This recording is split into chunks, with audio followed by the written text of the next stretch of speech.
Welcome to InFocus. I'm Kyle McCormick. My guest this week is Woody Clark, a Berkeley alum and senior fellow at the Milken Institute. He is also the founder of Clark Strategic Partners, a consultancy specializing in environmental and energy issues. From 1995 to 1999, Dr. Clark was a co-author and co-editor on the UN's Intergovernmental Panel on Climate Change. I spoke with Woody Clark about global warming and the progress that UC Berkeley has made on improving its energy efficiency. Woody Clark, thanks so much for joining us today. Thank you. Appreciate your time. I want to ask you first about climate change. If we do nothing about climate change and the world economy continues to develop at the pace it's developing right now, what's the world going to look like 30, 40 years down the road? Well, that's the answer to that question is where I usually show pictures or slides and charts and graphs, and you can see the change in the sea level, you can see the change in our atmosphere, you can see the change in communities that have and don't have water, in other words drought areas plus others that are flooded. You just see some of the dramatic changes already in the number of tornadoes and hurricanes we're having in the southern and Gulf of Mexico part of the United States. It's increased dramatically in the last couple of years, even compared to 10 years ago.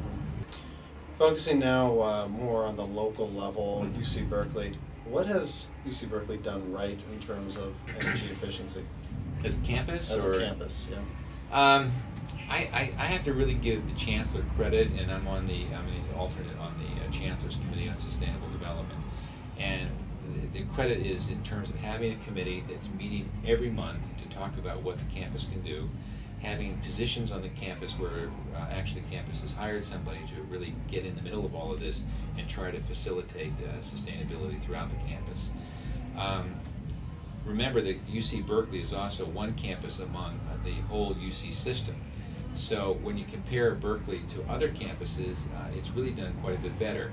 I teach down at UC Riverside and UCLA, and there's very little that they're doing. They really don't have, other than student activism, they really don't have on the administration and faculty side a great deal that's going on in this area. The consequence is that Berkeley is actually doing some things. They've got some recycling programs going on here.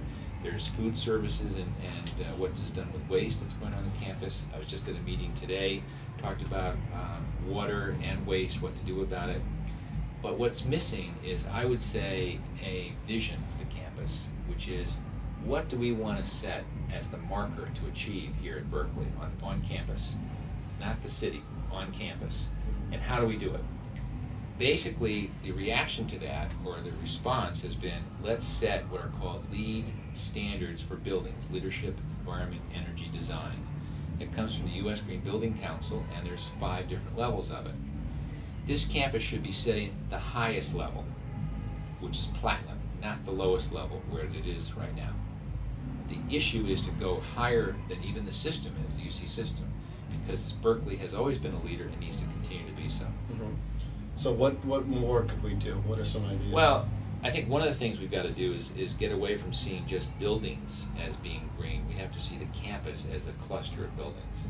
We have to see it kind of like the private sector sees shopping malls, or for that matter, film studios, or retirement centers, or walking streets, or office buildings.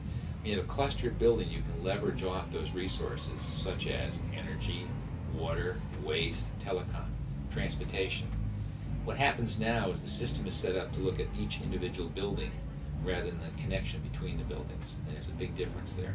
So we have to do that for the campus, and that's going to require, as I said, a vision, a strategic plan, implementation, and money.